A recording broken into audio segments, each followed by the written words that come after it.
On this week's episode of Ride the Lightning, the Tesla unofficial podcast, Tesla held their annual shareholders meeting this week, and I've got highlights and analysis of what Elon and the team discussed. Plus, Elon attends the video game industry's annual trade show, the Electronic Entertainment Expo, aka E3, which is where I happened to be last week for my day job, so worlds collided.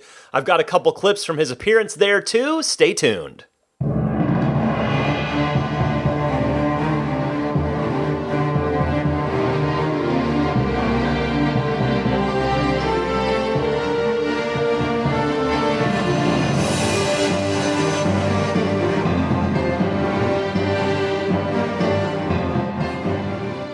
Howdy friends, Ryan McCaffrey with you for episode 202 of Ride the Lightning, the Tesla unofficial podcast for June 9th, 2019. 202, that is a palindrome. I love those. To my left, as always, Daisy the Boxer Puppy. She is fast asleep already. Usually she doesn't fall asleep till about halfway through the show. She's out cold already, but she looks extremely comfortable. I think I'll be in that same boat, hopefully passed out sleeping in about 2.5 hours after this is done. But I'll tell you, I had a busy week this week. I was down in Los Angeles at E3, the Electronic Entertainment Expo. That's the video game industry's annual trade show. It's basically our Super Bowl. It's where everybody makes big announcements, shows off new games. And I have to say, this Elon Musk guy, you do 1 hour-long interview with a world-famous billionaire, and suddenly he starts following you around. Elon came to E3. No, it was. I have to say, it was quite a surprise when I got to E3, and I think the first or second day, not of the show, but of while I was there, I get this email that says, watch the conversation of Elon Musk in conversation with Todd Howard, who's the creative force at Bethesda Game Studios. They're the folks responsible for the Elder Scrolls series, so Oblivion, Skyrim, etc., as well as the Fallout series. So it's like, wait, what? What is this? This is happening? So I have to see this. This is going to be cool. It happened to be hosted by someone I know fairly well, Jeff Keighley, and Jeff was kind enough to save me a seat, so I went. I attended the conversation, and I have to say, the bizarre cosmic coincidence, for me, this matters to literally no one else but me, but just the fact that the last 2 major interviews that I've done have been with Todd Howard and Elon Musk. Elon, I guess, was about 3 weeks ago now? Two and change, 2.5. And the week before I interviewed Elon, I was out in Maryland, which is where Bethesda's based, and I interviewed Todd Howard. That interview's up on IGN and also the Unfiltered podcast feed if you're curious to hear it, if you're a video game fan. But yeah, I'm like sitting there going, I know all 3 of those guys. How many people in this audience can claim that they know everybody up there? But yeah, it was interesting hearing Elon talk about video games. It was really fun to hear that. It's a topic he doesn't usually cover. I had a couple of video game questions queued up for him with my interview, but I just never got there. And I also knew that people would probably not want to hear that from me. The people want to hear about car stuff and Tesla stuff, so never quite got to my video game questions. So it was fun to hear Elon talk about games a little bit in this. I've got a couple of clips from that later in the show. But first, this week is dominated by the big event of the week, the Tesla annual shareholders meeting. So let's do that right now. Let's get started. Tesla holding their annual shareholders meeting in Mountain View, California. The house was packed. I wasn't able to watch it live. I had to watch the live stream, the video on YouTube later. I was, again, down in LA, busy all week, so I always try to watch them live. It's always fun to watch live. But anyway, the house was absolutely packed with Tesla owners who each obviously have at least 1 share of stock. You actually, in order to attend that meeting, you have to prove you own the stock in order to get in the door. So I've never gone, but I feel like I should just buy a share just so I could go next year. That would be really fun to be in there. It seemed like there was a really good energy in the room. Everybody in there was pro-Tesla, was hashtag Team Tesla. And even out front, it was fun too. The red Roadster prototype was out front, the Roadster 2020. was out there, and the Model Y prototype was also there next to it, except it was a red one, a multi-coat red one, instead of the blue one that we saw at the Model Y unveiling. Now, there were two publicly displayed Model Ys. Actually, technically three. There was a third one outside, which was an even earlier. It was like totally just a mock-up. It was just like a physical, the shape of it. And I don't know what it was made out of, wood or some sort of clay or what. But anyway, the two sort of finished looking prototypes at the Model Y event was the actual working prototype, the blue one. And then there was a white rolling mule. So it was just, a body over a fake nothing. So, it looks real from far away, and then you get up close and wait, there's no interior in that thing. It's not real. But yeah, so we've seen it in white, we've seen it in blue, and now seeing it in multi-coat red, and it had black wheels on it, the onyx colored wheels that Tesla does on the X. But of course, they're the same wheels that are on the 3, except they were black. And yeah, it looks real nice in red for sure. That multi-coat red serves Tesla and all the Teslas very, very well. And so, I had to wonder, like, did they repaint the blue prototype, or is this a new prototype, at least new to the public? And I would lean toward it being a new one, just because it would seem like a lot of trouble to repaint one. But I guess maybe it's even more trouble and more expensive to build another prototype. So maybe it is just repainted. But in any case, the people attending that event, although of course you can see pictures online, you can now see what a Model Y looks like in multi-coat red. So anyway, the shareholder event was a long one. It was nearly 2 hours in total. There was, at the beginning, company business. Nothing exciting there. I'm not going to recap or play any clips there. And then there was a presentation from Elon. I've got plenty of clips from that. And then a Q&A from shareholders online who couldn't be there in person, that they had their question upvoted on a service online. So the most upvoted stuff got asked during the presentation. And then finally, a Q&A of people attending in the room. So I've got highlights of all of that. Let's get started here with Elon giving an overview on how the Model 3 is doing. Model 3, last 4 quarters, is actually outselling all competitors combined in the US. So all of them.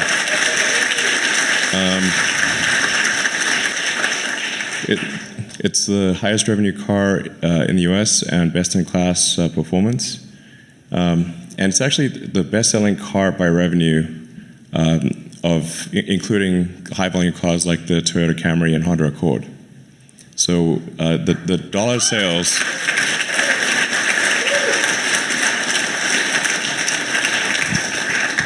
Yeah, I think most people aren't aware of this. But we're about the 4th best-selling by numbers, but the highest selling by revenue over the past year of any car in the U.S. So that's remarkable that an electric vehicle is the best-selling, the highest revenue car in the country. I think 10 years ago, nobody would have believed it. And thanks to the hard work of the Tesla team, this is a result. It's great.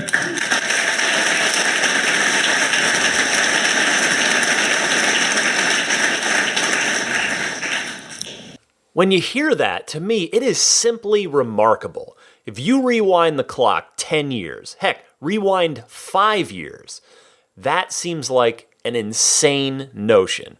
I mean, I've talked before about this, I think mostly in the super early episodes of this podcast, but I've talked before about how, in my opinion, the Model S basically had to be a total home run, or else Tesla was going to have no chance. The Model S was going to have no chance. Well, I think the Model 3 was arguably in the same position. It was a bet the company moment, as Elon has said before. And again, I think it really had to be a home run, or else the company might die. And guess what? The Model 3 absolutely has been a home run. Best of all, though, we're not even close to seeing the Model 3 at the peak of its powers. There is still so much upside with regard to the sales potential of that car. I think, word is only just beginning to spread, really. So nothing but good news for the Model 3. How about the Model 3 as it pertains to its direct competition, Elon Musk? And as I said, in class, the Model 3 is outselling the Mercedes C-Class, the BMW 3 Series, the Audi A4, S4, and the Lexus combined.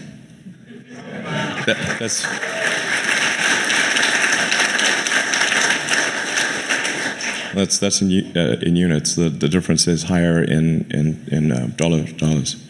So I know the first clip I played is arguably more impressive than that one was with regard to the success of the 3 in the marketplace. But to me, this just calls back to another thing that I've talked about before, and that is Tesla eating the lunch of their competitors. The Model S did it to the Mercedes S-Class, the Audi A7, A8, and the 7 Series BMW. We've watched those numbers come in quarter over quarter, and just it happened. You just watched it happen in real time. The Model X admittedly hasn't quite done that. It's more just snacked on the competitors' lunches, but it's up there. But here goes the Model 3, again, just wolfing down the lunch of its competition. Hopefully the Model Y is going to be able to do the same thing in its segment in 2021 when it hits volume production. Now here's Elon giving a little update, talking about the new Model S and Model X, the little technical refresh that was done recently. So the new Model S is a 370-mile range. And you can go, we actually did this with Motor Trend. They drove nonstop from the Bay Area to LA. So it was, admittedly, that was downhill, sort of. Not really. It feels downhill, but it's not. But on a single charge, to go from the Bay Area to LA is pretty wild for any car, and especially a full-size sedan. And then the new Model X range is 325 miles, despite it being a large SUV. It's worth noting that no electric car has exceeded the range of the first Model S that we came out with in 2012. So.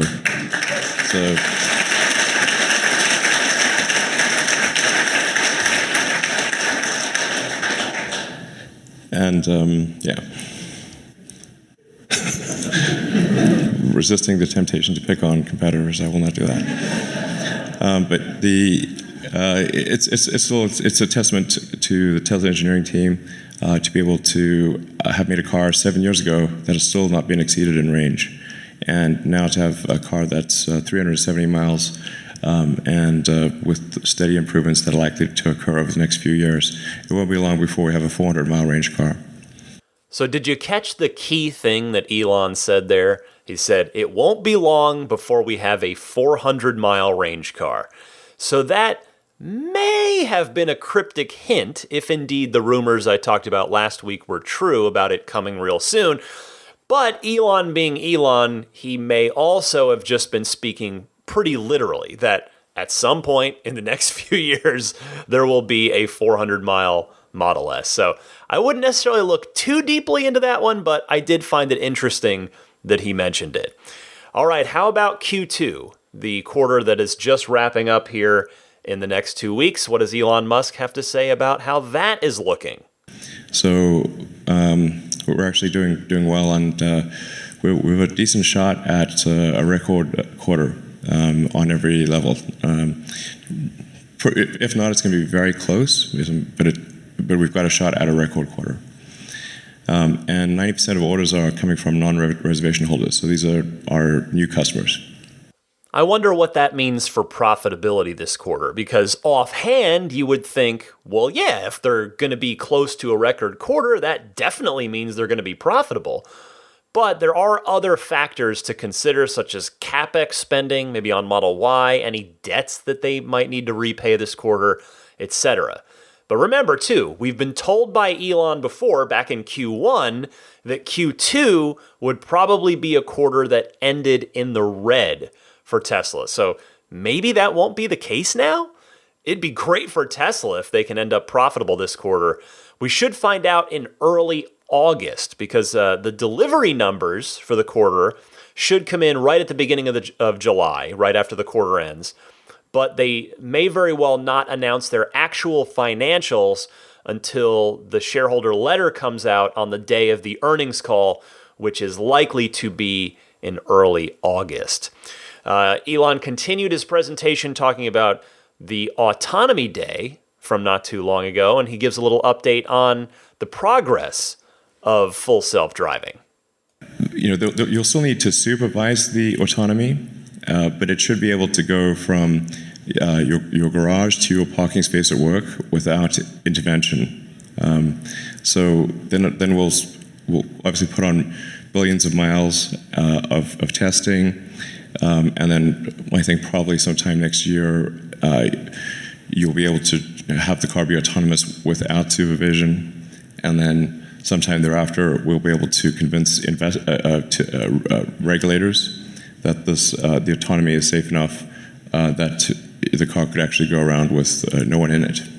So, and it's really the critical elements for that are having billions of miles of testing, ultimately tens of billions of miles. So having a huge fleet, having a very powerful AI inference engine, and that's the Tesla full self-driving computer, and then having the sensors in the car that are necessary for the car to drive, like being cameras in all directions, radar, ultrasonics, a good IMU, GPS, that kind of thing. So I think we've laid the groundwork here for a fleet that essentially every car made since October 16 is capable of full autonomy, in our view, with a replacement of the computer alone. So you just need to switch out the computer. Like a lot of people were puzzled as to how could I say that we would have like, a million robo-taxis by the end of next year. And it's if you sum up the vehicles made since October 16 and essentially switch out the computers for the ones that were made after the full self-driving computer a few months ago, we will have a million cars that are capable of self-driving. We'll still need regulatory approval, but the capability will be there. And this massively increases the value of the car. So, in fact, I think it's basically financially insane to buy anything except an electric car that is upgradable to autonomy. It's just nuts. You can see one country after another is putting dates on banning gasoline and diesel cars, and the environmental pressure to move away from fossil fuels is getting stronger and stronger. So it's just basically mad to buy a fossil fuel powered car at this point, because its long-term resale value will be less and less. And then it's also important to buy a car that is upgradable at least to full self-driving, because a car that cannot do self-driving will also be worth not very much. I've made this comment before, but like essentially, if you buy a gasoline car that's not full self-driving, this is like riding a horse and using a flip phone. I'm like, hello, this is not wise. So it's really it takes us a bit of time to educate consumers about this, but I think people are starting to get it, and like. A car is a major investment for most people. It's often their most valuable asset. And if you're going to make a choice about your most valuable asset, you want to look towards the future and say, where are we headed? Clearly, we're headed towards electrification. Clearly, we're headed towards autonomy. And so that's the kind of car you want to get. So I think this is people are starting to realize this. I played this clip because Elon was just crystal clear here, more so than before, about what full self-driving is going to be at first. It made me wonder if somebody in Tesla told him then he needed to message it more clearly, because he was explicitly clear right here. He said, you will not be falling asleep in the car anytime soon while it drives itself, and it's going to take a while for Tesla to be able to get regulatory approval for full self-driving. All right, how about an update on the Model Y? Then with the Model Y, this is the biggest segment of vehicles in the world is the mid-size SUV. It's 2.5 times bigger than the Model 3 market. And so we think probably demand for the Model Y will be greater than the S3 and X combined. We put a lot of effort into the efficiency of the car, getting an incredibly low drag coefficient. I think we might be able to get the drag coefficient actually lower than the 3, which will be is quite unusual. And the car has a lot of room inside. It's I think like a good sense of design or a good design principle is if the car looks bigger it feels bigger on the inside than it looks on the outside. That is a good design. So this car is actually quite big on the inside. And then we expect to hit volume production towards the end of next year. Internally, we're aiming for sooner than that, but we want to have some margin on that timing. I'm really, really glad that Elon mentioned that they're aiming to get the Model Y out sooner, but not making any promises to that effect in case anything goes sideways. I mean, I guess maybe it would have been even better if Elon simply hadn't mentioned the whole we're trying to go earlier than that at all. And then if the Model Y ended up shipping a bit earlier than that announced fall 2020 window, then people would have been super pleasantly surprised. But he's an honest guy, and so he was honest. So fingers crossed that all goes well and Tesla can start getting Model Ys out in maybe the mid to late summer rather than the fall of next year. Gigafactory. This is an interesting clip. This is Elon and JB Straubel talking about the origin story of the Gigafactory. Yeah, I think it'd be good to, maybe you talk about the Gigafactory and, I remember when we were doing the calculations for battery capacity and we're like, we need more batteries than all of Earth is currently producing. So it's unless we build this thing, it's not going to happen. Maybe you tell the story. Sure. Well, good to see everyone. Hello.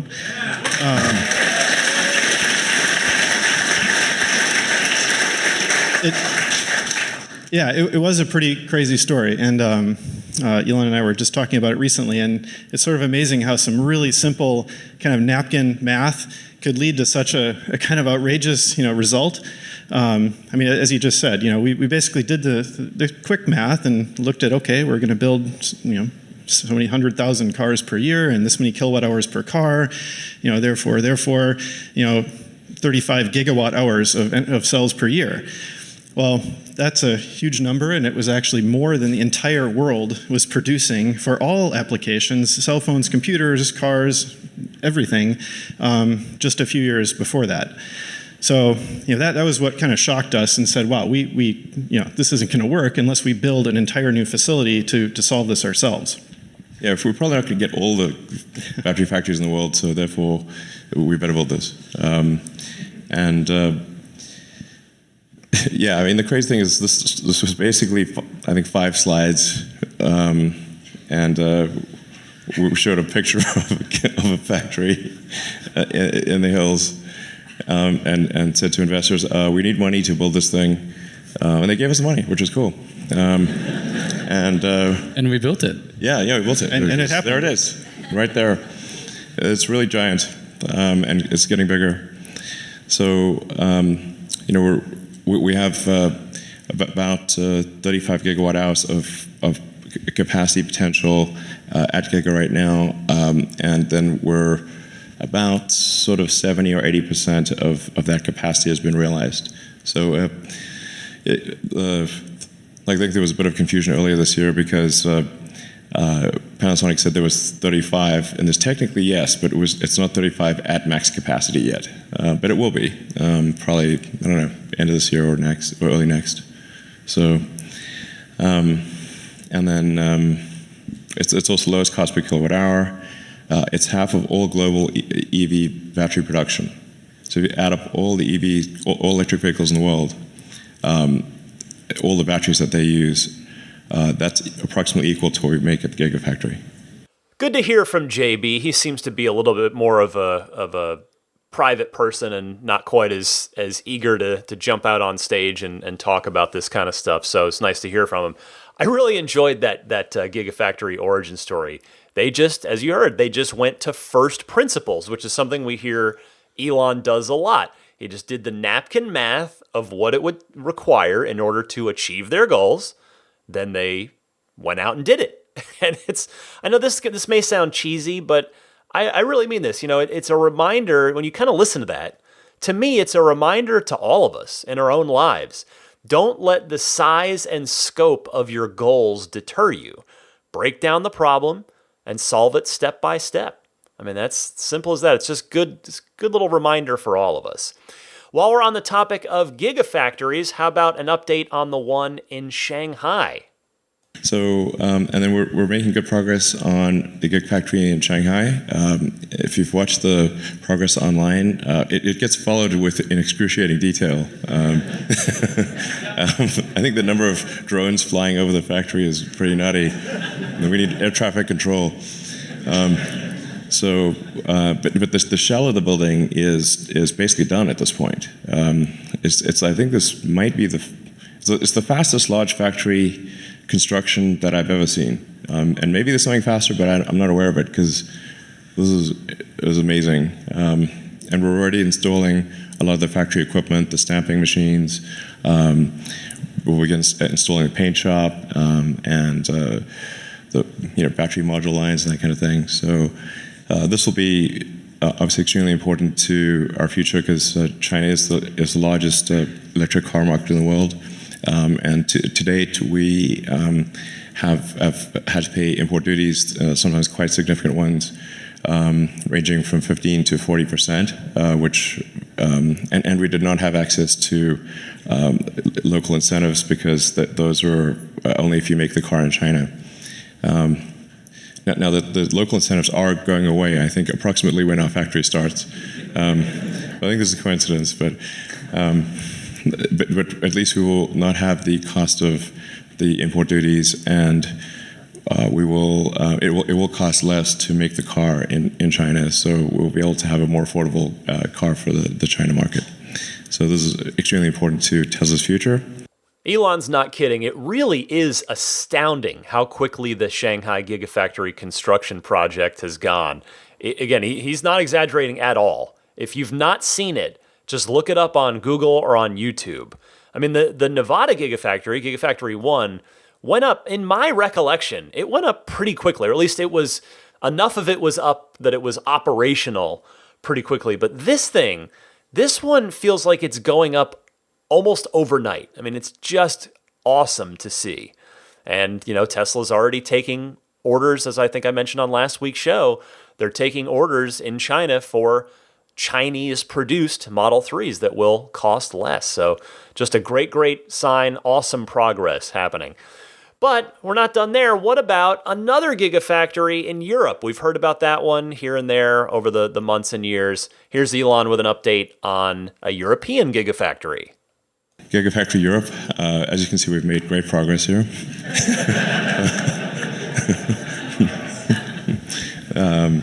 We just put this picture in literally 5 minutes ago. This is deep planning here. This is not the actual place that it'll be. This is a generic picture of Europe. People are going to try and reverse engineer exactly where that picture is. I'm sure people can figure it out. Beautiful scene. Yeah, lovely. Factory there. I think it may be near Hamburg or something. But we're still looking at what the right place is to put Gigafactory Europe. Hopefully we'll make that decision towards the end of this year. And it also makes sense to have a car factory at least on each continent. This is a wise move. we will continue to expand, I think, our activity in the U.S., but having to not pay tariffs and have a really long delivery chain and high transport costs will make the cars a lot more affordable to people in Europe and in China. So we're looking forward to making a decision on this, hopefully towards the end of this year. Let me give you a little bit of context for that clip. He's joking in the beginning because they put up a slide that just showed a stock photo of a green pasture somewhere in Europe. It had nothing to do with any site that Tesla's picked out because they haven't picked one out yet. But, I wonder, real quick, I wonder what he meant by expanding activity in the U.S. Did you catch that little bit? I mean, I would think it's not going to mean another gigafactory in the U.S., but I guess I'm not quite sure. Now, as for Europe, it certainly would make sense to put it in somewhere fairly centrally located in Western Europe. For me, I feel like Germany is the best choice. It is centrally located. It's just a tremendous country, beautiful country, a lot of skilled automotive talent there. So that would get my vote. Granted, I know nothing. I'm not. I'm probably the last guy that Tesla would ever ask for an opinion on it. But that's my opinion. I feel like Germany would be a good place for the next gigafactory. Collision repair. That is a big topic of conversation in the Tesla community. Here's Elon addressing that. And we're adding things like bumper repair and minor collision repair. So, if I look at the things that most trouble customers, it's like things like collision repair taking an eternity, and then a third-party body shop charging an arm and a leg after taking an eternity. So we're moving a lot of the body repair in-house at Tesla, and then even providing it on mobile service. And we just did our first bumper replacement from mobile service van. So typically collision repair can take weeks or months. In this case, it took less than an hour. Boy, if Tesla can successfully implement body and collision repair into their mobile service fleet, that would be astounding. I mean, that clip right there is probably music to the ears of anybody who has had the misfortune of either going through it right now or having gone through it. I have to figure. Of course, I keep close tabs on everything in the world of Tesla because I love it and I do this podcast. So to me, the repair situation is probably the big millstone that hangs around the necks of Tesla owners, that they just want that weight lifted and for it to not be a problem if indeed something happens. So, boy, I would sure love to see Tesla solve this. Solving battery advancement could be Maxwell Technologies. That was asked about here, and here is Elon Musk speaking to Maxwell. What aspects of battery production will integration Maxwell have? We think this is really quite strategic, but we'll leave the details of this to kind of the battery and powertrain investor day. There's some very important technologies there that I think will have a big effect on the cost and scaling of cell production, both reducing the cost and reducing the capital required to scale cell production. Okay, here we go. For those of you wanting to hear about how that Maxwell acquisition is going to affect Tesla, you get a teaser from Elon there, and then the confirmation that Tesla is going to do a battery and powertrain investor day sometime in the next several months or by the end of the year. So expect when that happens a ludicrously detailed technical deep dive on Maxwell and Tesla's battery and powertrain technology, similar to the super awesome, super technical deep dive that we got about full self-driving at the Autonomy Day. Here's a quick clip on Tesla Insurance and the progress being made there.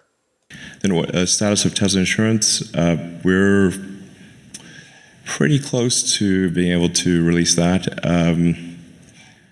We have a small acquisition that we need to complete, and bit of software to write, but it won't be long before we release that. So yeah, just a very, very quick update on the status of Tesla insurance, which remember Elon had said would probably roll out in, I think it was supposed to be in May. So it's imminent. Stay tuned. As soon as there are details, I will get them to you. Here's an interesting topic. This was a great question about Starlink and how SpaceX's new internet satellite array could be, or whether it could be utilized in the Tesla vehicle fleet. So great question for Elon, and here is his answer. I think we would have to have a different antenna for Starlink, because the Starlink antenna is, I think it's actually probably the most advanced phased array antenna in the world, including military. But it's about the size of a medium pizza. So it would be fine for trucks and RVs and airplanes and any kind of like a house or a business or something like that. But it would look a little odd on the roof of a sedan. So I think but we could make a smaller antenna and maybe use it. But I think most likely we would continue to rely on the cellular networks. The value of Starlink, the main value of Starlink, is providing low latency, high bandwidth access to sparse and moderately sparse, like relatively low density areas. So we basically rural or semi-rural areas, places that don't have connectivity right now. So I think it's like quite a great system, but it's probably able to serve like 3 to 5% of people in the world. Now that's a lot of people because of all the people in the world, but it's actually not ideal for high density cities. It's really to serve the unserved or poorly served is what Starlink's about. Again, great question there. This was one of the questions that got the most upvotes by shareholders online. And you got a really interesting answer from Elon to that. So it's confirmation that the cars will stick to the cellular network for the foreseeable future. And we're winding down here, but a quick update on the robo-taxi at the shareholder meeting. Here it is. What of an update for like rideshare? I guess so we could kind of practice a rideshare fleet with people, and then that would be good for figuring out things for the robo-taxi fleet in the future. So I mean, this might make sense. We'll probably do something like this. Probably makes sense. So it sounds like you'd be able to be basically an Uber driver, but in your Tesla and on the Tesla network. And if you're willing to do that, you'll be able to participate in some kind of beta test. Again, that's how I interpreted it. Feel free to call in or write me and correct me if I'm just totally missing the point on that one. But yeah, it sounds like some sort of kind of beta test before the Tesla network becomes a fully autonomous one. So if indeed that happens, I cannot wait to hear from those of you who try it out, either as drivers or passengers, on the Ride the Lightning hotline. So we'll keep an eye on that.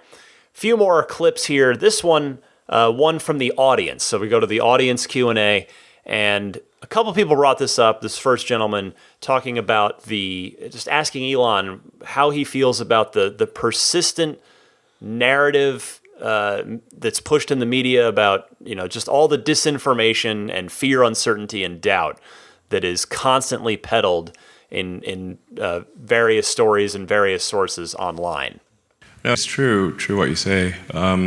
It's very distressing. It makes me sad. But I'm not sure what. Yeah, I don't know what to do about it. We do provide a rebuttal, but that is then typically buried at like 7 paragraphs down, and if it's there at all.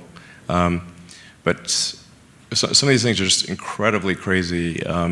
It's at least 10 times more likely for a gasoline car or a combustion engine car. It's in the name. I mean, come on. It has highly flammable fluid. It's designed to burn. There's about 200,000 gasoline car fires per year in the U.S. alone.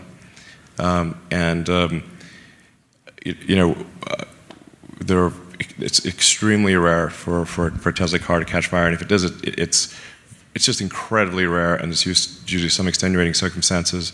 It's very slow, and it's almost never harmful. I mean, what would you rather have, like a gasoline-powered cell phone or a battery-powered cell phone? I mean, it was like a no-brainer, you know? In my humble opinion, all we can really do individually is keep doing what we're already doing. Giving test rides, answering questions to anybody that asks, whether it's friends, family, coworkers, or strangers at the grocery store, in the parking lot. Just keep showing people the car.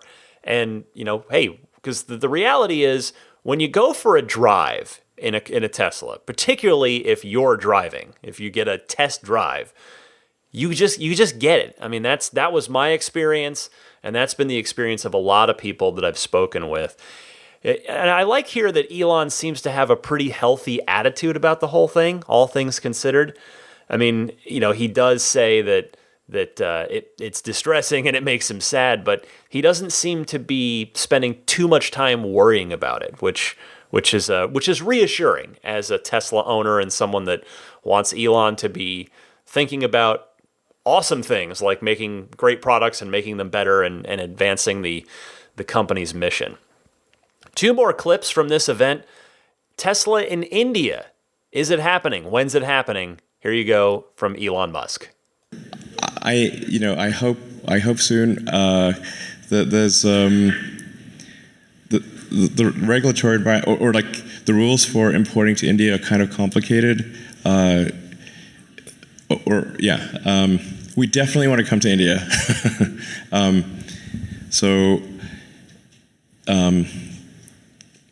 But there are like complicated rules around like the tariffs for importing, and then what you're allowed to do as for sales and service, we're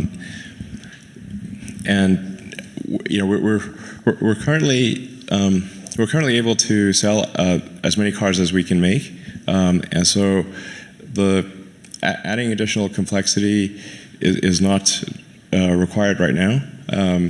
But I think we really want to come to India as soon as we can. So I think I'll be really surprised if we're not there by next year. I think that's at least next year. I think, yeah. So. Well, I'm not sure if I have any listeners in India, but regardless, this is really good to hear because India is a huge potential market. And it is one of the fastest growing economies in the world. And yes, I looked that up to make sure.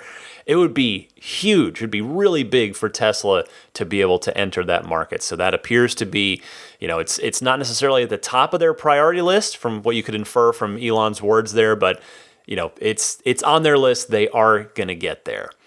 As for the final clip, in fact, this is the final question. This is the end of the shareholder meeting. You hear this and you think, oh man, we're going to end on this goof note that's, not a real question. But wait to hear what Elon says. I have a really exciting question. Will Tesla make aquatic cars, and if so, when? Do you mean like a quad bike or something? What do you mean a quad car? Aquatic car is in aquatic. Boat or submarine that's a car. Oh, I see, okay. Do you mean a car that can go in the water, basically? On or under or both the water. It's funny you should mention that.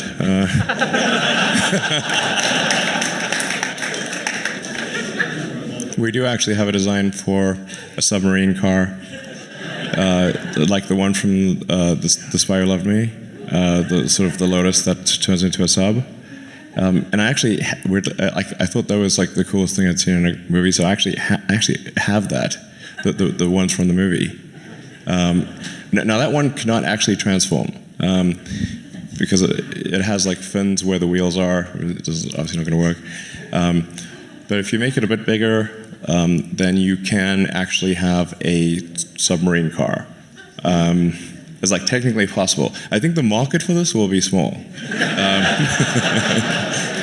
Small but enthusiastic. But we actually do have a design for a submarine car. Like that would be great. It'd be difficult. It would be a bit of a distraction, I think. So, but maybe we'll make one as a show car at some point. That'd be really fun. So thank you. Thanks, everyone. So you can see why normally I clip out the question and just set it up real quick and give you Elon's response or whomever from Tesla's response. But I played the person asking that question because Elon's response really needed the context of it. That was really fun. That was a super fun way for the event to end. And again, don't take that as a joke.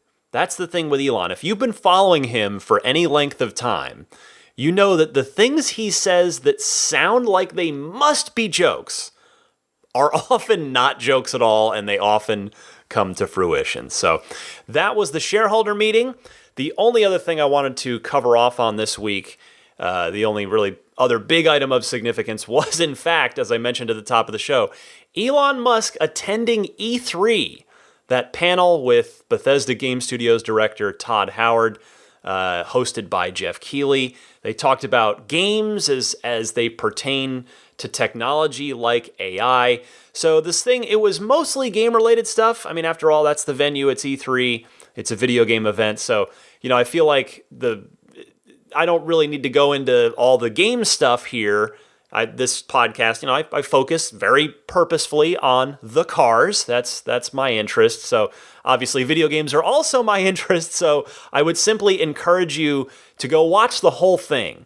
You can find it on youtube.com/GameSlice. That's Jeff Keighley's channel. But here are a couple of Tesla-specific clips from the event.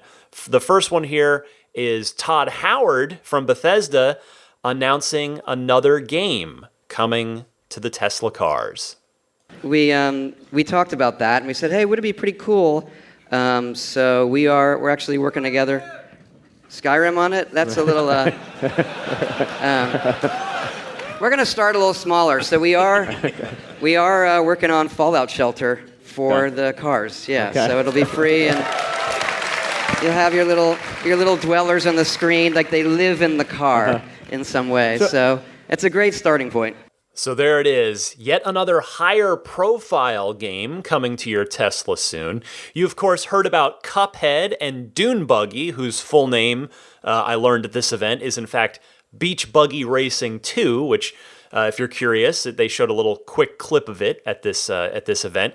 It is a very fun-looking, arcadey racing game that uses the steering wheel and the pedals of the real car to control your on-screen car, just like the Tesla version of Pole Position did before Tesla had to delete it from all of our cars for licensing reasons. But yeah, look up Fallout Shelter if you get a chance. It's a pretty fun game. And here's one other clip from Elon at E3, and this is talking about what the neural net activity is at Tesla, what they're focusing on with the autopilot neural net right now. Yeah, actually, at Tesla, we have a whole sim team that tries to create a photorealistic world.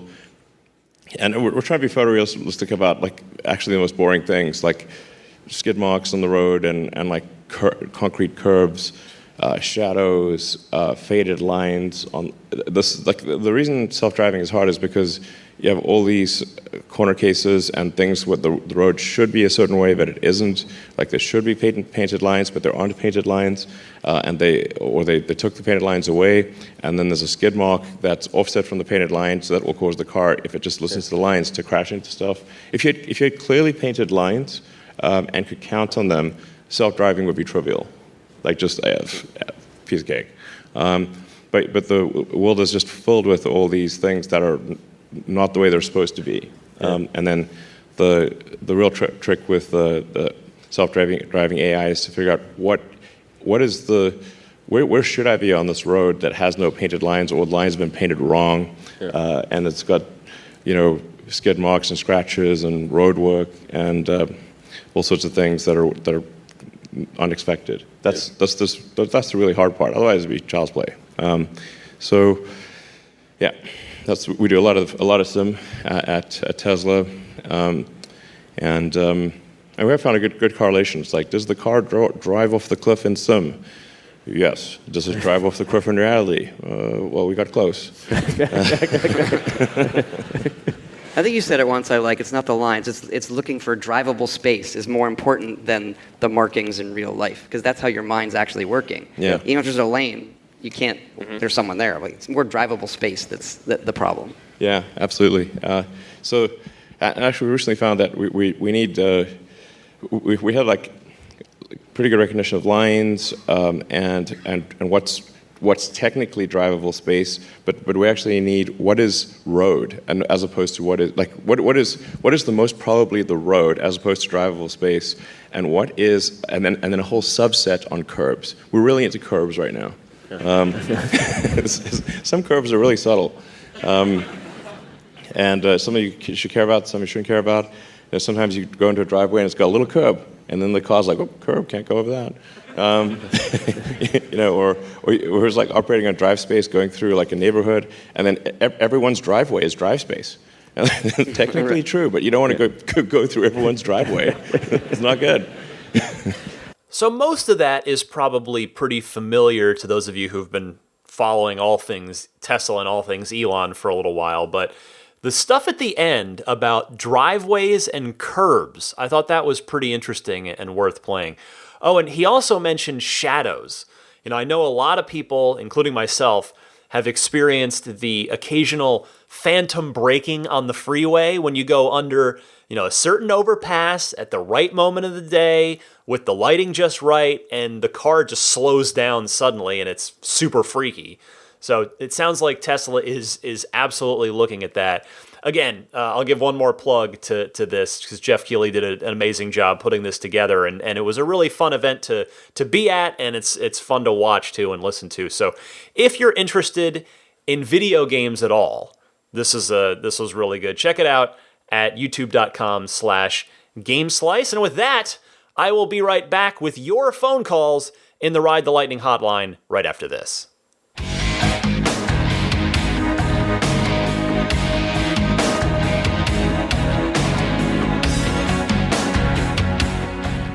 Well, enough of me. Let's hear from you guys. It is your time to shine right here in the Ride the Lightning hotline portion of the podcast, where you can call in anytime, day or night, with your Tesla questions, comments, or discussion topics. There are two easy ways to do that. I welcome and invite your participation. You can either use your smartphone's built-in voice recording software, record a question. Please try to keep it to a minute and a half, 90 seconds or less, and you can email that file over to me at teslapodcast@gmail.com. Or you can call up anytime on the toll-free Ride the Lightning hotline. You dial in, and all you're doing is leaving a message.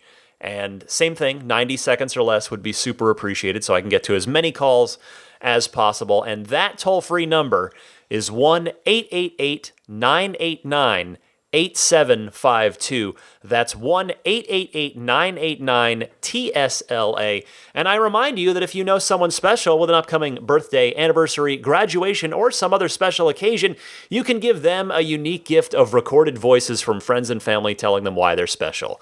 The recordings can be podcasted or put them onto a keepsake. Visit lifeonrecord.com to learn more. Kicking it off with Tony in Buffalo, Minnesota, who has a proper explanation for the whole rear seat emergency release latch, or lack thereof, in the back of the Model 3. Hi, Ryan. This is Tony from Buffalo, Minnesota, and I believe I have an explanation as to why there are no emergency latches in the rear seats of a Model 3. I'm a police officer, and as part of my job, I perform traffic crash investigations, and I do child passenger safety seat inspections. I've heard this complaint about Model 3s over and over, and it has driven me absolutely crazy, and I've finally decided to call in and say something about it. In all vehicles in North America, they are required to have a switch on the inner frame of the door right near the latch that actually physically holds the door shut. This switch disengages the handle on the inside of the door, rendering it inoperable for anybody who is in the rear seat.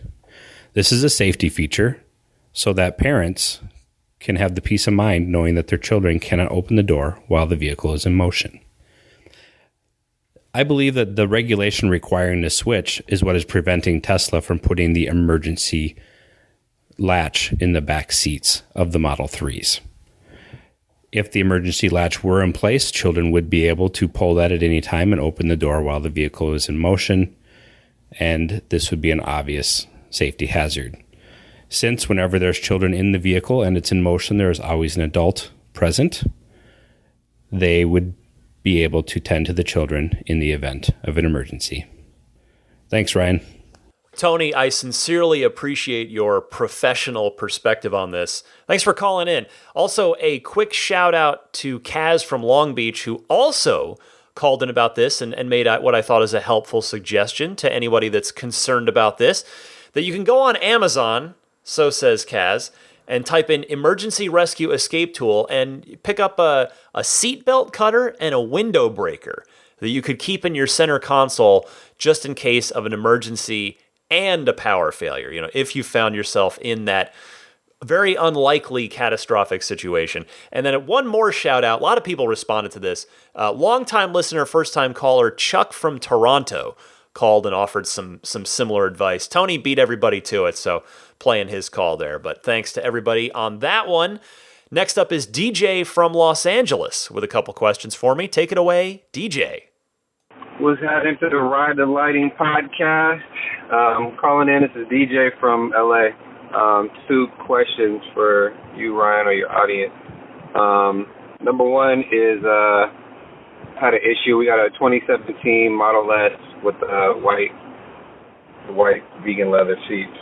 And we had a baby right when we got the car. And the car seat was really big, and it just kept rubbing against the back of the driver's seat, and wound up kind of tearing through it and making like a small little hole. So number one question is, what does anybody know as far as repairing that? Like, how do you fix that if you can? And then the second thing is, we want to change out the rims. It's the stock rims right now. I want to switch to something else, but I'm wondering, is there this is a 19-inch stock rims that we have on this Model S. So I'm wondering, is there a efficiency drop? You know what I mean? Like, I know the Model 3 Aero wheels are super efficient. I don't know what that is, how that works with the Model S though. So if you or anyone knows answers to any of those things, I'll really appreciate it. Good times. Enjoy the podcast every week. More later. Thanks for calling in, DJ. I can for sure help you on your second question. So on the Model S 19-inch wheels, those are actually designed for maximum efficiency. So the Model S, back in the early days, used to have a different style of 19-inch wheel. And when Tesla introduced the Slipstream wheel, that's the name of it, that's the new 19-inch wheel that you should have on a 2017 Model S, Tesla designed those to look pretty good, but also be really, really efficient. Tesla, I forget if it was Elon or JB that commented on those at some point. This is a while ago now, but your call reminded me of it.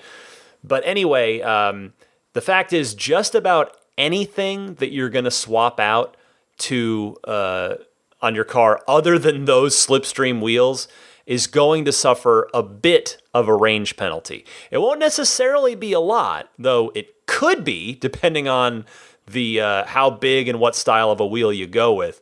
Now, as for the unfortunate situation with your seat, I asked my friend Jeff at Immaculate Reflections, he's my detailer, and he said that he doesn't think that a detailer could do anything with it. And he was even hesitant. He said, I'm not even sure an upholstery place could repair it given the material. It's not leather, it's the synthetic, as you know. So, hopefully you might have to get an entire new seat cover for that. Not the whole seat, but just the cover, the synthetic material, the white vegan material, depending on the extent of the damage. But I hate to be the bearer of bad news. I would certainly try to find an automotive upholsterer and get their opinion on it. And I guess, worst case is you'd want to have that person, if not Tesla themselves, depending who's cheaper, I guess, because it probably wouldn't be a warranty situation, install a new piece of material on that seat. Adam from Olympia, Washington, a Model 3 owner, is up next, but has a criticism that I wonder how many people might be sharing with him at this point in time. Adam, go ahead. Hey, Ryan, this is Adam in Olympia, Washington. I'm a Model 3 owner and have been listening to you for quite some time, both on your video game side and then obviously on the Tesla side. Absolutely love my car. What I'm calling in about, though, is accept the emergency lane departure avoidance notification that's just come up. A couple of suggestions maybe on the Tesla side. Number one, it'd be great as an owner if I could just permanently disable it, except for when I want it.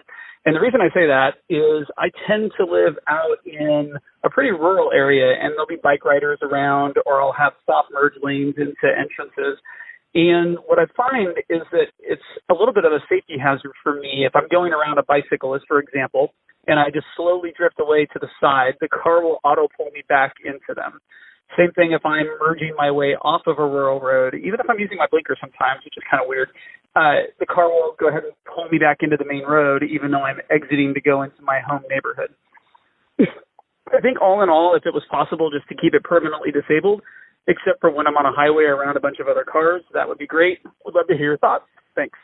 Adam, thank you for your call. You are not the first person to have a very reasonable real-world complaint against the current functionality of this safety feature. And I'll tell you, you do present a very good case. I can picture exactly what you're talking about with regard to avoiding cyclists in a safe way.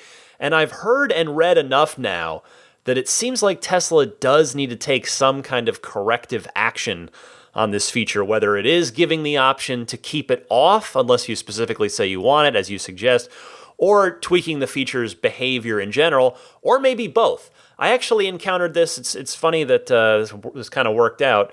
I'd listened to your call earlier in the week, and I'd yet to experience any sort of anomaly with that feature. Then again, I guess I didn't have my car all week, being in LA. But just today, I encountered it in the same spot twice. So I went to. So I think I can repeat a situation, and it's just. The spot where it got me should not send alarm bells ringing. So I can definitely relate to you on this one. Thanks for the call, Adam. Eric from Ridgecrest is up next with a comment on the rumors of the Model X redesign specifically. Eric, you're on the air. Hey Ryan, it's Eric in Ridgecrest. Got a comment about the Model X exterior refresh. One reason why they could be doing this is that if you eliminate the Falcon Wing doors, you could save complexity, cost, build quality issues on doors that are debatably functionally better than a regular door. Then one reason I'm kind of doubtful about this exterior refresh is that Elon mentioned in the interview that the long lead item for the Model Y is the dies for the stamps to make parts for the Model Y.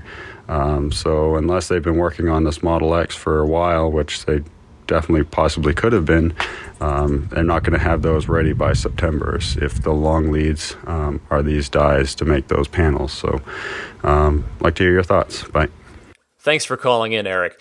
You know, I know the Falcon Wing doors are controversial, but I really, really don't think they're going to go anywhere for the foreseeable future, if ever, on the Model X, especially now with the Model Y on the way. Because the Falcon Wings are one of, if not the signature feature on the car. And a ton of engineering effort went into them, and a lot of people do love them, particularly seemingly that they have a high favorability rating with parents who have kids in car seats. But you are right about the long lead manufacturing items. That's definitely a good point. But yeah, I just don't see the Falcon Wings going away anytime soon, for better or for worse. Antonor from Las Vegas, a longtime listener, first-time caller, also wanted to chime in on the rumors of the SNX redesign. Hi, Ryan. This is Antonor from Las Vegas. I am a long-time listener and a first-time caller. I just have a question in regards of your 201 episode, and we were talking about the Model S and the Model X refresh. And I am going to order my Model X in December, so I'm really excited about that. But I just had a bit of a question, because if the refresh happens the way you're talking about it, and they change the landscape of the screen and all that stuff, do you think it would still have the old layout available? Because I actually prefer, maybe on the Model X and S, I prefer not the landscape, more the portrait part of the screen. So I was just wondering if, do you think that option would still be available? Thank you very much. I appreciate you do really good work with your podcast. Very informative. Thank you very much. I'll talk to you soon. Antonor, hello, and welcome to the podcast. I'm not quite sure whether you're referring to software or hardware here, meaning that if the redesign does put a landscape-oriented touchscreen in the car, you'd still be able to order it with a portrait mode screen, or if you're asking if Tesla would offer a portrait view on the landscape screen as a software solution. But honestly, either way, I would really bet the farm that the answer is going to be no to either of those scenarios, because once Tesla switches, if they do, they are not going to want to have two different interiors on S and X, each with a totally different screen orientation. And as far as the software solution goes, I doubt that would work, just because a lot of stuff would then become too small on the screen to properly utilize it. It might at that point become a safety issue with the controls of the car, I think. So I don't know for sure, of course, since I don't have any inside information from Tesla, but this one I feel pretty strongly about. Next, a couple of responses to Pete from episode 201 just last week about, Pete was super interested in a Tesla, but he does a lot of business in his car while on the road, doing voice text messages and really being able to do stuff hands-free that way. And Tesla does not have a built-in solution for that. So here are a couple of suggestions. I'm going to play these just in a row. Chris from Philly has, I think, a constructive solution. And then another caller, I believe it's Shaz. I couldn't quite make it out. If I got that wrong, I sincerely apologize. From Los Angeles, also with a response. And then we'll keep moving from there. Hi, Ryan. This is Chris from Philadelphia, Pennsylvania. I wanted to call in with a response to Pete from episode 201 on the integration of utilizing or reading messages from your iPhone while driving a Tesla. I understand that the Apple CarPlay app, which I had previously in my Audi, is a wonderful thing to have. And my workaround for my Model S is to integrate the built-in iPhone setting of Hey Siri. Once it's set up and I receive a text message, I just say out loud, Hey Siri, read my new messages. And while Siri is not perfect, she does read the message out loud and give you a chance to respond. I use that for integration in my current business activities on a regular basis. Just thought I could throw that out there and hope it helps. Thanks very much. Hey, Ryan, this is Shad from Los Angeles. In response to the gentleman who was asking about viewing text messages on a Tesla system, I found a way, and that's using the web browser that is included, at least in my Model S. And I'm an Android user, and messages.google.com shows me all my text messages, and when a new one arrives, it just pops up on that same screen. I thought that you can pass this on to the community. Thanks for your hard work. Bye-bye. I think those were both super helpful. Thanks to both of you. Pete, I don't know if that will quite do enough for you to convince you to go ahead and go with the Tesla. I'm not quite sure what your exact needs might be, but consider those thoughts from your fellow listeners, and maybe it will prove useful to you. Brad from Minnesota is up next with a story of a negative experience with Tesla customer service. Brad, go ahead. What's happening? Hey, Ryan. This is Brad from Minnesota. I had a friend who bought a Standard Plus Model 3 from the Tesla store in Salt Lake City, Utah. She had a few problems with it, which was disappointing to hear. She bought her car, and now she's almost going to return it. She didn't have a good experience with the sales team and basically left without a really good overview of the car, which is unfortunate. But I'm finding through her that, number one, the Tesla Model 3 Standard Plus does not have even basic floor mats. Number two, it doesn't have the capability to link to your garage door opener through HomeLink, and it's a $300 add-on or a retrofit if you want to connect your Model 3 to your garage door opener. And number three, I'm actually having a difficult time finding out if the Standard Plus is even capable of receiving premium connectivity, which I thought, of course, every Tesla owner would have the ability to do from Model S, X, 3, or whatever. But now I've even called another Tesla store, and they were not able to immediately tell me if the standard Model 3 is even able to purchase premium connectivity. So now I'm confused and a little worried for my friend. Anyway, thanks so much. Take care. Brad, these are totally fair concerns and criticisms.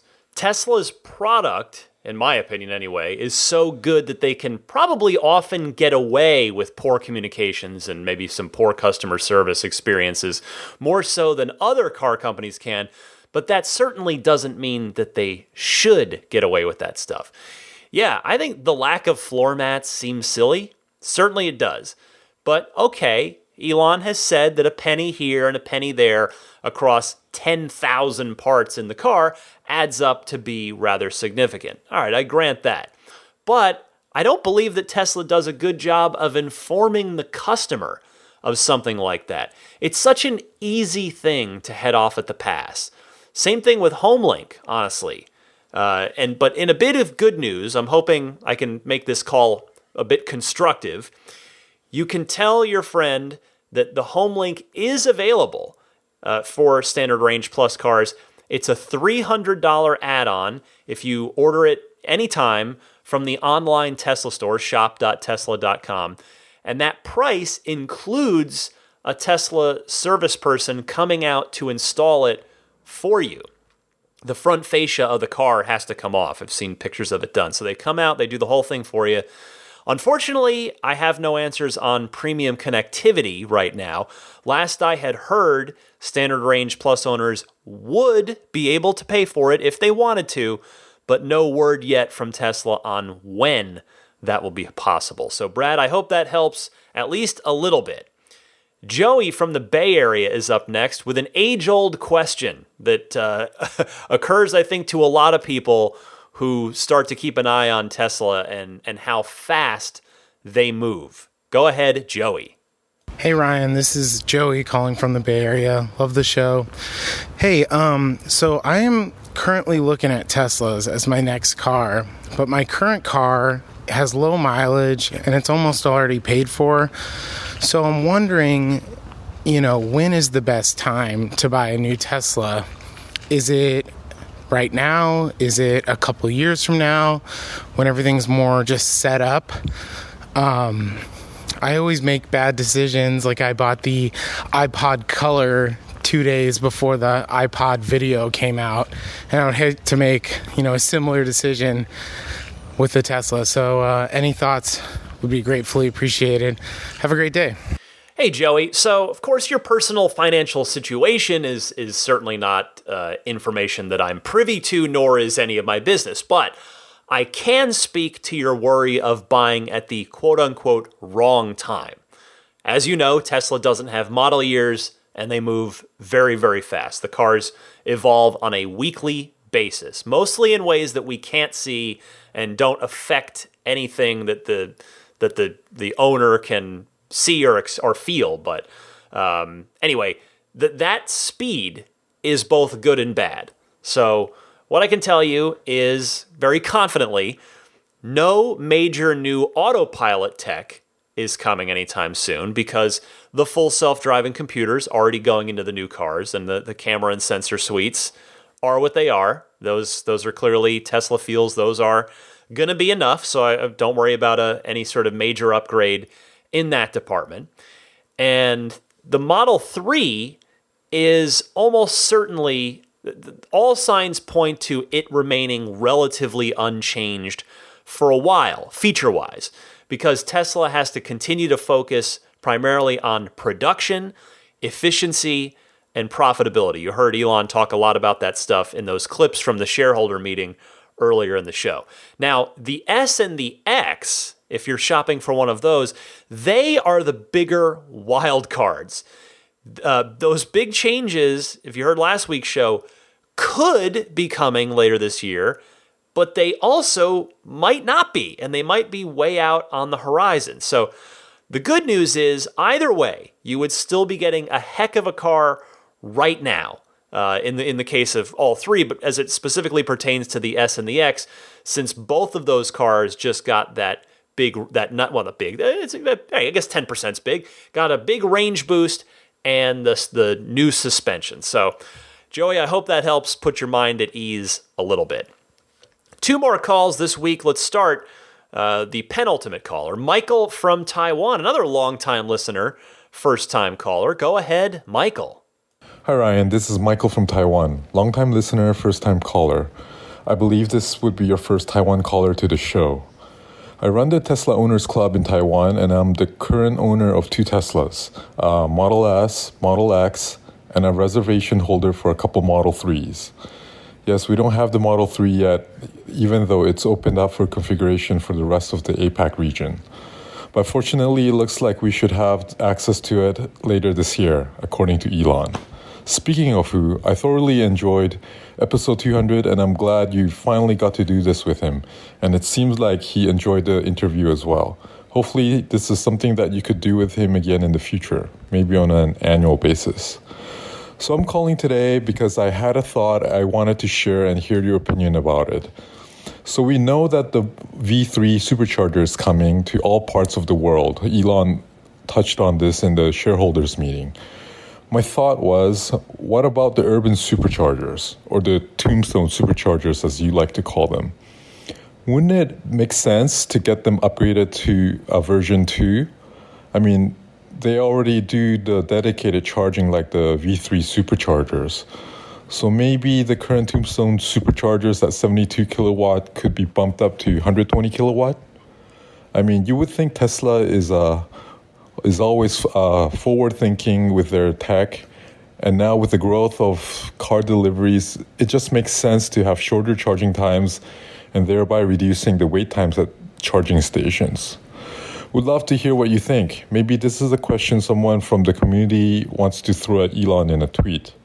Thanks again for all you do for the community, and thank you personally for the McCaffrey aluminum pedals. I'm looking forward to getting them on my P3D. Michael, thank you so much for all your kind words. Really, I really appreciate that. To your question, yeah, I think it's inevitable that the urban superchargers will improve over time. But the reason that they're slower and no doubt cheaper to make and cheaper to deploy in the first place is that they're not for getting you through a road trip. They're made for a much more relaxed charging situation, like if you're shopping or eating. So I'm not sure how much faster Tesla would want to take them, at least in the short term. Plus, as you heard in my interview with Elon 2 shows ago, they are being very cautious with their spending with regard to superchargers, and I would have to imagine that any upgrades to the urban superchargers would be at the absolute bottom of the supercharger priority list, because you've got new V3 superchargers that they want to roll out, and then they want to upgrade existing V1 and V2 sites to V3. But batteries will get bigger over time too. That we're going to pretty soon, probably 300 miles will be the baseline, in the next 5 to 7, maybe 5 to 10 years. And we'll have just 300-mile cars and 400 plus mile range cars. And so, yeah, at that point, it would make sense to upgrade the 72 kilowatts because it might be a little insufficient at that point. But anyway, I hope that helps, and I hope the wait for your P3D is short. Thank you again for your call. Finally this week, taking us home is a special call from Denise in Pike Road, Alabama. And if there is a special dad out there who said, wait a second, I'm from Pike Road, and I know Denise, well, sir, this one's for you. Hi, this is Denise calling back from Pike Road, Alabama. I just wanted to wish my father a happy Father's Day and mention that I'm trying to get both my older sisters to call in as well because this is his absolute favorite podcast, and he's had a Model 3 since October of this past year, and he absolutely loves listening to your podcast. So I just, and whenever my mom and I fall asleep, he always jokes about using this car in dog mode. That way we can take a nice nap, and it's the most comfortable car to fall asleep. And anyway, thanks. Have a great day. Bye. Denise, what a sweet call. And by the way, happy Father's Day to your dad. Just a nice thing for you to do. Hopefully he's listening to the podcast on Father's Day. You know I put it out there on Sunday mornings, but it's up to people to decide whenever they want to listen to it. I know a lot of people like to save it for their commute during the week, but some people do like to listen to it right on Father's Day. But regardless of what day he hears it, I'm sure he will really, really appreciate that kind and sweet gesture that you made. So happy Father's Day. Hey, to all the dads out there in my audience. And that will wrap it up. What better way to wrap it up here in the Ride the Lightning hotline? Stick with me for a few more minutes. I'll come right back, tell you about what I've been up to in my car, which I have named the Spirit of Adventure. If you're new, everybody can name their Tesla, and I chose the Spirit of Adventure for the name of my car. So talk a little bit about that, as well as give you the pro tip of the week from the callers who send those in, and then wrap things up for you right after this.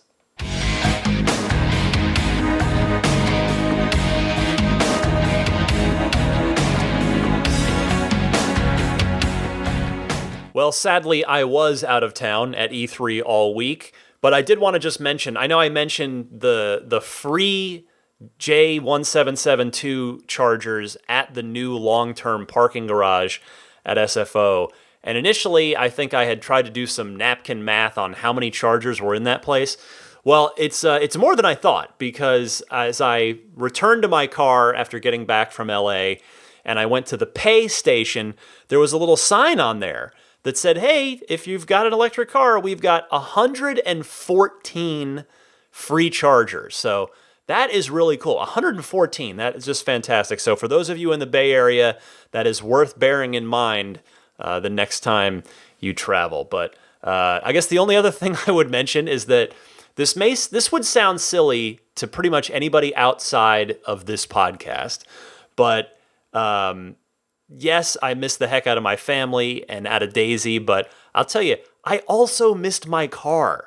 I wasn't in my car or any Tesla all week long, although, one quick little cool side note, we hired at IGN, we had an off-site location, sort of, we call it a war room, where we basically our mobile base of operations for the week of E3, where we're shooting segments, it's sort of just a mobile HQ. We can do everything there.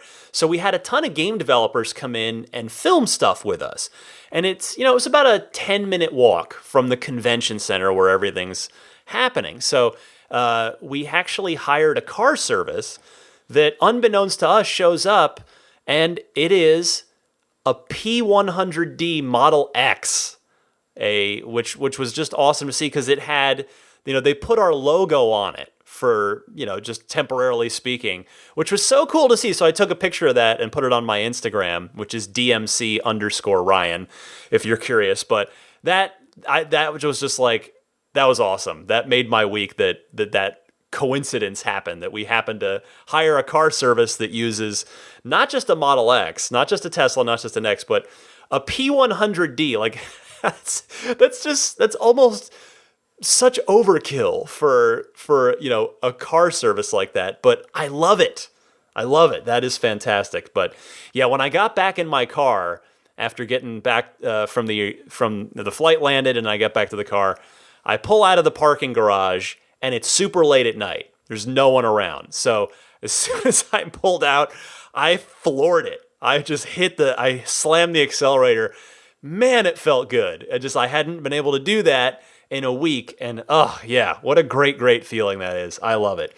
All right, real quick here, the pro tip of the week sent in by you guys. You send them in the same way that you send in any of the phone calls. So if you've picked up something, you've discovered something, you've learned something interesting about your Tesla that's maybe not super obvious or documented in the manual, you can call in with it and share it with your fellow Ride the Lightning listeners. So this week, it's Tom from Chicago. Go ahead, Tom. Hey Ryan, it's Tom from Chicago again. I have another pro tip for you. So I've been having some frequent issues with my touchscreen lately, unfortunately. It's just been really laggy and sluggish when trying to do anything like press or swipe. Sometimes the screen will actually just freeze suddenly and perform all the functions I just tried at once. It's just really weird. So I had a mobile tech come out to rotate my tires recently, and I asked him about it. And he said that you should clear both the navigation address log and trip odometers routinely to free up memory space. So for the address log, if you press the address search bar, you can swipe right or press and hold to delete any of the old addresses you've searched. And I'm sure you know how to reset the trip odometer. So far, I've done both of these and haven't had any more issues with the lagginess of the touchscreen, so I'm assuming it works. Anyway, hope that helps. Later, dude. Huh, that is interesting, Tom. I have to say I've not experienced either of those, but those are nevertheless useful tips just in case that does happen, either to me or to anyone listening to this. Thanks so much for your call.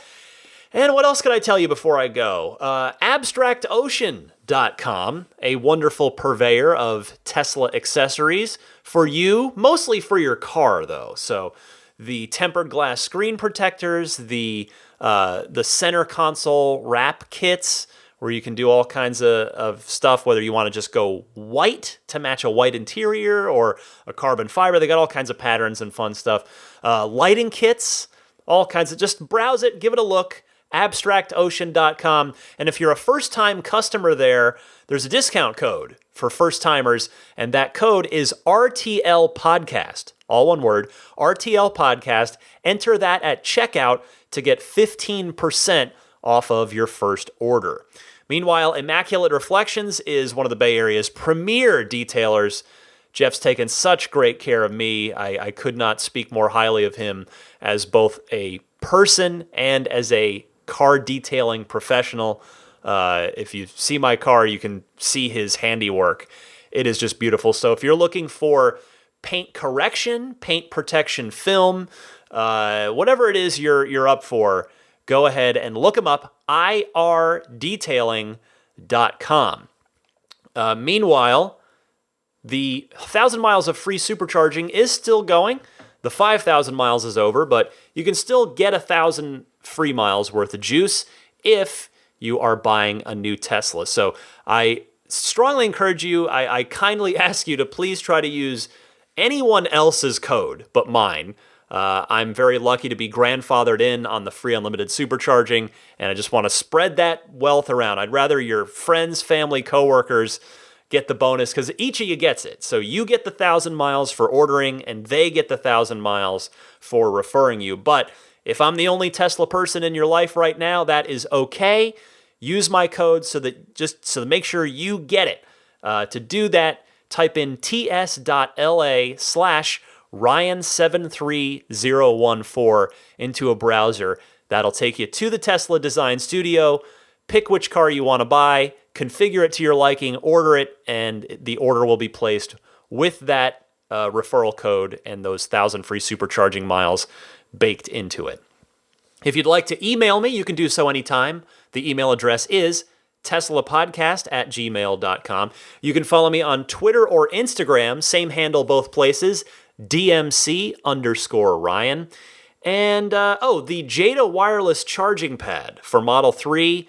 I am super stoked about mine. The version 2 that they've got now is just awesome. It is P3D proof. So you can slam the accelerator in a performance Model 3 and the phone does not go sliding out or flying out.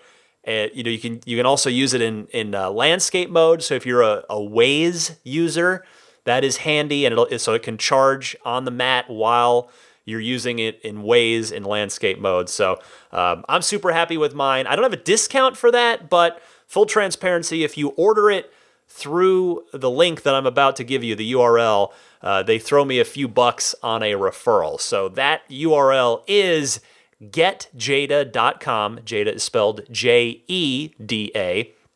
getjada.com/REF/8. And finally, I just want to mention my Patreon. Actually, one other quick thing.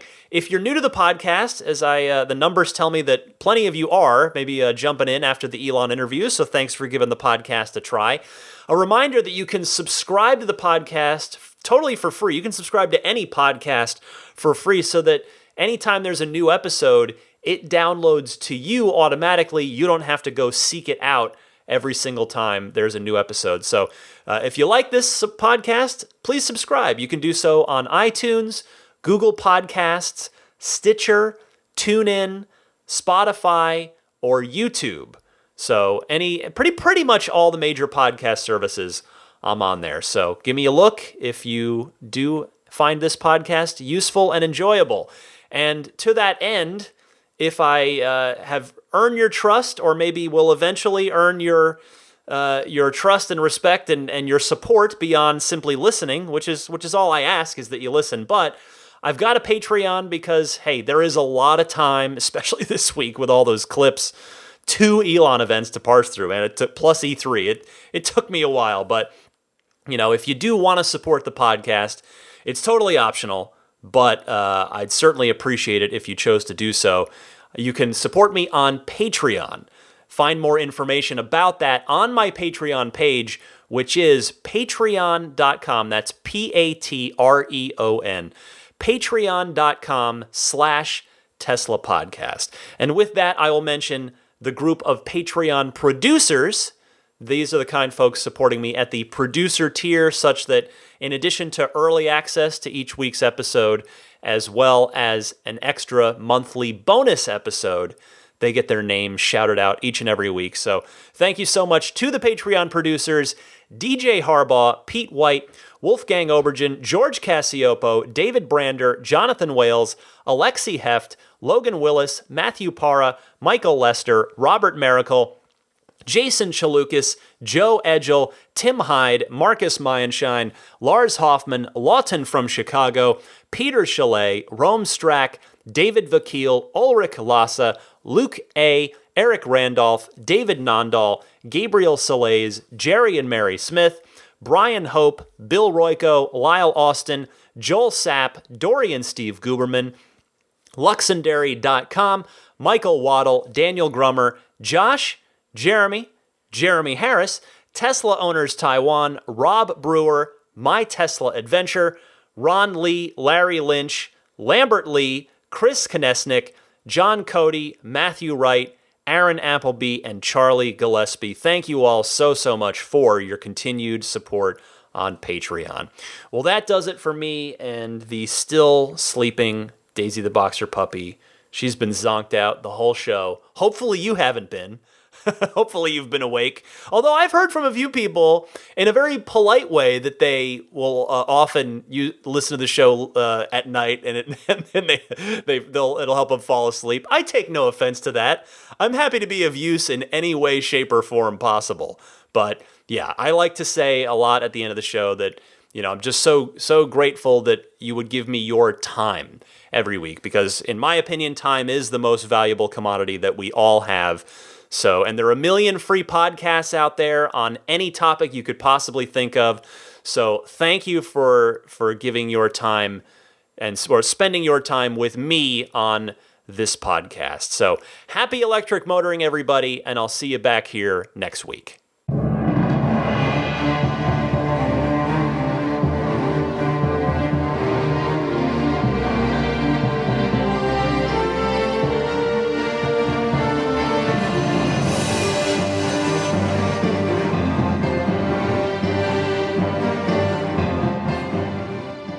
I mean, I think a Tesla is the most fun thing you could possibly buy ever. That's what it's meant to be. Well, our goal is to make it's not exactly a car. It's actually a thing to maximize enjoyment. Make it's maximum fun.